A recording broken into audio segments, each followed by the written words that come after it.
Hi ನಮಸ್ಕಾರ. ಎಲ್ಲ ಮೀಡಿಯಾದಲ್ಲೂ ಕೂಡ ಡಿ ಬಾಸ್ ದರ್ಶನ್ ತುಗುದೀಪ್ ಅವರ ಚರ್ಚೆ. ಅವರು ಕೋರ್ಟಿಗೆ ಬಂದರು, ಕೋರ್ಟಿನ ಹಾಲ್ನಲ್ಲಿ ಹೆಂಗೆ ಕೂತ್ಕೊಂಡ್ರು, ಹೆಂಗೆ ನಿಂತ್ಕೊಂಡ್ರು, ಮಾಸ್ಕ್ ಹಾಕಿದ್ರು, ಹಣೆಗೆ ನಾಮ ಇಟ್ಕೊಂಡಿದ್ರು. ಪಾಪ ದರ್ಶನ್ ನೋಡಿದರೆ ಸಂಕಟ ಆಗತ್ತೆ ಅಂಥೇಳಿ ಚರ್ಚೆ. ದರ್ಶನ್ಗೆ ಬೇಲ್ ಸಿಗತ್ತಾ ಇಲ್ವಾ ಅಂಥೇಳಿ ಚರ್ಚೆ. ಪವಿತ್ರ ಗೌಡಗೆ ಬೇಲ್ ಸಿಗತ್ತಾ, ಪವಿತ್ರ ಗೌಡ ಬೇಲ್ಗೆ ಅಪ್ಲಿಕೇಶನ್ ಹಾಕಿದ್ದಾರೆ, ಅವರಿಗೆ ಬೇಲ್ ರಿಜೆಕ್ಟ್ ಆಗುತ್ತಾ ಅಂತ ಚರ್ಚೆ.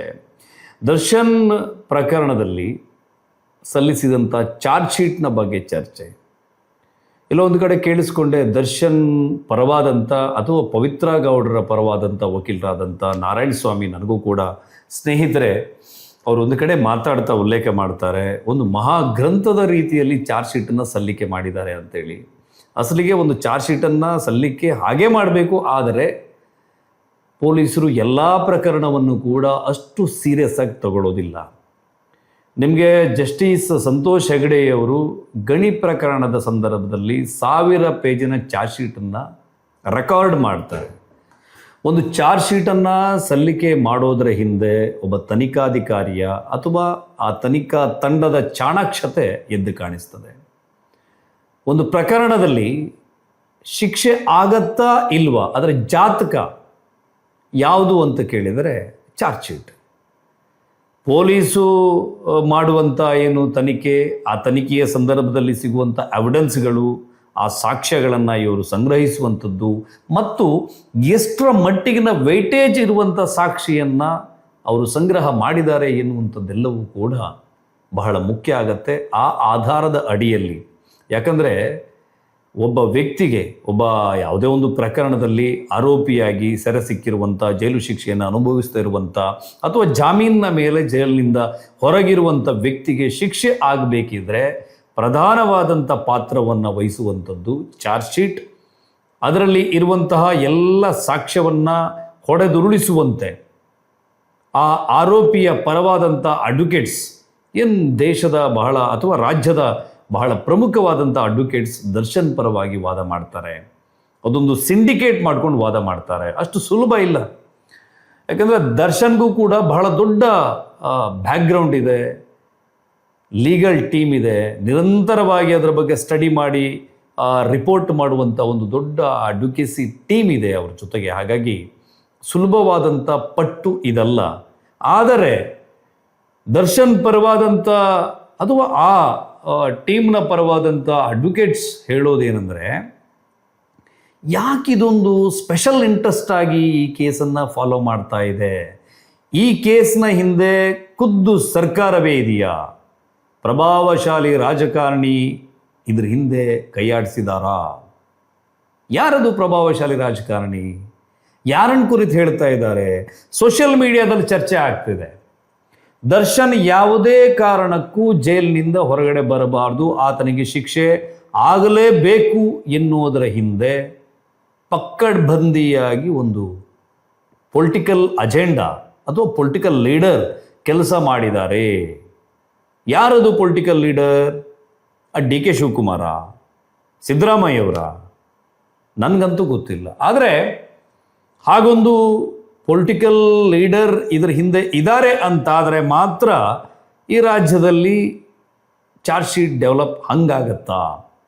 ಅಂದರೆ ರಾಜಕಾರಣದ ಕಾರಣಕ್ಕೆ ಪೊಲೀಸ್ ಅಧಿಕಾರಿಗಳು ಅವರ ಆದೇಶದ ಅಥವಾ ಸಲಹೆ, ಸೂಚನೆ, ಮಾರ್ಗದರ್ಶನದ ಮೇರೆಗೆ ಅಂತಹದ್ದೊಂದು ಚಾರ್ಜ್ ಶೀಟನ್ನು ಡೆವಲಪ್ ಮಾಡ್ತಾರಾ? ಅಥವಾ ನಾರ್ಮಲ್ ಎಲ್ಲ ಕೊಲೆ ಪ್ರಕರಣದಲ್ಲೂ ಹಾಗೆ ಚಾರ್ಜ್ ಶೀಟನ್ನು ಮಾಡ್ತಾರಾ? ಇದು ದೊಡ್ಡ ಪ್ರಶ್ನೆ. ಈಗ ದರ್ಶನ್ ಪ್ರಕರಣವನ್ನು ಚರ್ಚೆ ಮಾಡೋದಾದರೆ ಆಲ್ರೆಡಿ ನಿಮಗೆಲ್ಲ ಗೊತ್ತಿದೆ ಏನಾಯಿತು, ಹೇಗಾಯಿತು, ಯಾಕಾಯಿತು. ಅಲ್ಲಿ ಮರ್ಡ್ರಾದಂಥ ರೇಣುಕಾಸ್ವಾಮಿ ಭಾಳ ಸುಬಗನ, ಸಂಪನ್ನನ. ದರ್ಶನ್ ಮಾಡಿರುವಂಥ ಪ್ರಕರಣ ಅಥವಾ ದರ್ಶನ್ ಟೀಮ್ ಮಾಡಿರುವಂಥ ಕೆಲಸ ಅದು ಅವರು ಮಾಡಿದ್ದೇ ಹೌದಾಗಿದ್ದರೆ, ಯಾಕಂದರೆ ಪ್ರಕರಣ ಕೋರ್ಟ್ನಲ್ಲಿರುವಾಗ ಹಾಗೆ ಹೀಗೆ ಅಂತೇಳಿ ನಮಗೆ ತೀರ್ಪು ಕೊಡೋಕ್ಕಾಗಲ್ಲ, ಆ ಪರ್ಮಿಷನ್ ಕೂಡ ನನಗಂತೂ ಇಲ್ಲ.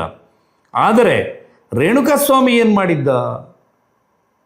ಮೀಡಿಯಾಗಳಲ್ಲಿ ಬರ್ತಾ ಇರುವಂತಹ ಆತ ಮಾಡಿದಂಥ ಅತಿ ನೀಚ, ಅತ್ಯಂತ ಕೆಟ್ಟ, ವಿಕೃತ ಮೆಸೇಜ್ಗಳು ಆ ರೀತಿ ಆತನನ್ನು ಹುಡ್ಕೊಂಡು ಹೋಗಿ ಅಥವಾ ಟ್ರ್ಯಾಪ್ ಮಾಡಿ ಆತನನ್ನು ಕರೆಸ್ಕೊಂಡು ಹೊಡೆಯುವಂತಹ ಹಂತಕ್ಕೆ ಹೋಯಿತು.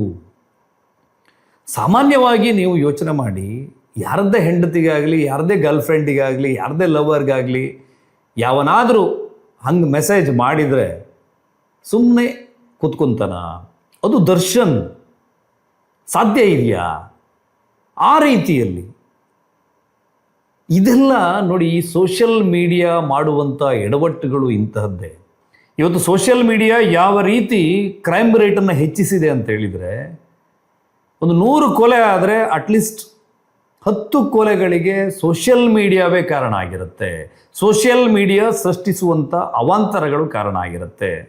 ಕೊಲೆಯಾಗಿ ಹೋದಂಥ ರೇಣುಕಾಸ್ವಾಮಿ, ಆತ ಕೊಲೆಯಾಗಬಾರದಿತ್ತು ಅನ್ನೋದು ಎಷ್ಟು ಸತ್ಯವೋ ಸಹಜವೋ, ಆದರೆ ಆತ ಹಾಗೆ ಮಾಡಿರೋದನ್ನು ಯಾವ ಕಾರಣಕ್ಕೂ ಸಹಿಸೋಕ್ಕೆ ಕ್ಷಮಿಸೋಕ್ಕೆ ಆಗೋದಿಲ್ಲ. ಹಾಗಂತೇಳಿ ಆತನನ್ನು ಕೊಂದು ಹಾಕ್ಬಿಡೋದ? ಅದು ಕೂಡ ಸರಿಯಲ್ಲ.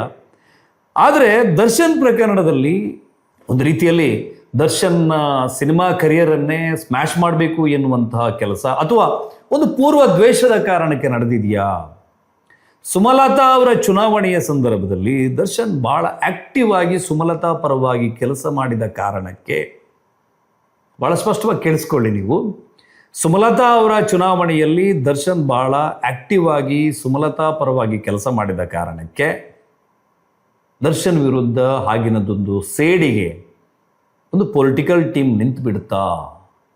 ಅಥವಾ ದರ್ಶನ್ ತನ್ನ ಹಿಂದಿನ ಸಿನಿಮಾದ ನಿರ್ಮಾಣದ ಸಂದರ್ಭದಲ್ಲಿ ಆದಂಥ ಒಂದು ವೈಮನಸ್ಸು, ಒಂದು ಎಡವಟ್ಟಿನ ಕಾರಣಕ್ಕೆ ಒಬ್ಬ ವ್ಯಕ್ತಿಯನ್ನು ಎದುರುಹಾಕೊಂಡಿರೋ ಕಾರಣಕ್ಕೆ, ಅಥವಾ ಆ ವ್ಯಕ್ತಿಯ ಜೊತೆಗೆ ತಗಾದೆಯನ್ನು ಮಾಡಿಕೊಂಡಿರುವ ಕಾರಣಕ್ಕೆ ಆತನ ಗಾಡ್ ಫಾದರ್ ಆಗಿರುವಂಥ ಪೊಲಿಟಿಷಿಯನ್ ದರ್ಶನನ್ನು ಈ ಪ್ರಕರಣದಲ್ಲಿ ಸರಿಯಾದ ಟೈಮಿಗೆ ಸಿಕ್ಕಾಕೊಂಡು ಬಿಟ್ಟಿದ್ದಾನೆ ಅಂತೇಳಿ ತುಳಿದು ಹಾಕುವಂಥ ಪ್ರಯತ್ನವನ್ನು ನಡೆಸಿದ್ರ? ಇದು ದೊಡ್ಡ ಪ್ರಶ್ನೆಯಾಗಿ ಕಾಡ್ತಾ ಇರುವಂಥದ್ದು. ಅದು ಯಾರು, ಅವರ ಇವರ, ಆಲ್ಮೋಸ್ಟ್ ಮಾರ್ಕೆಟಲ್ಲಿ ಚರ್ಚೆಯಲ್ಲಿರುವಂಥ ಸಬ್ಜೆಕ್ಟು ಇವರೇ ಅಂತೇಳಿ ಹೇಳೋಕ್ಕೆ ನನ್ನ ಹತ್ರ ಕೂಡ ಯಾವ ಎವಿಡೆನ್ಸ್ ಕೂಡ ಇಲ್ಲ. ಅದನ್ನು ಹೇಳೋದು ಕೂಡ ತಪ್ಪಾಗತ್ತೆ. ಆದರೆ ಬಹಳ ಸ್ಟ್ರಾಂಗ್ ಆದಂಥ ಒಂದು ಟೀಮ್ ದರ್ಶನ್ ವಿರುದ್ಧ ಪ್ರಹಾರವನ್ನು ಮಾಡ್ತಾ ಇದೆ, ಕೆಲಸವನ್ನು ಮಾಡ್ತಾ ಇದೆ, ಫಾಲೋ ಅಪ್ ಮಾಡ್ತಾ ಇದೆ. ಈ ಪ್ರಕರಣದಲ್ಲಿ ಸರಿಯಾಗಿ ಕಲಿಸಬೇಕು, ಬಿದ್ದರೆ ಒದೆ ಈ ಪ್ರಕರಣದಲ್ಲೇ ಬೀಳಬೇಕು ಅನ್ನೋ ರೀತಿಯಲ್ಲಿದೆ. ಆದರೆ ಲೀಗಲ್ ಎಕ್ಸ್ಪರ್ಟ್ಗಳ ಹತ್ರ ನಾನು ಮಾತಾಡಿದ ಪ್ರಕಾರ ಇವರೇನು ಇವತ್ತು ಮೀಡಿಯಾದಲ್ಲಿ ಚರ್ಚೆ ಆಗ್ತಾ ಇದೆಯಲ್ಲ, ಆ ರೀತಿಯಲ್ಲಿ ಈ ಪ್ರಕರಣ ಆಗೋದಿಲ್ಲ.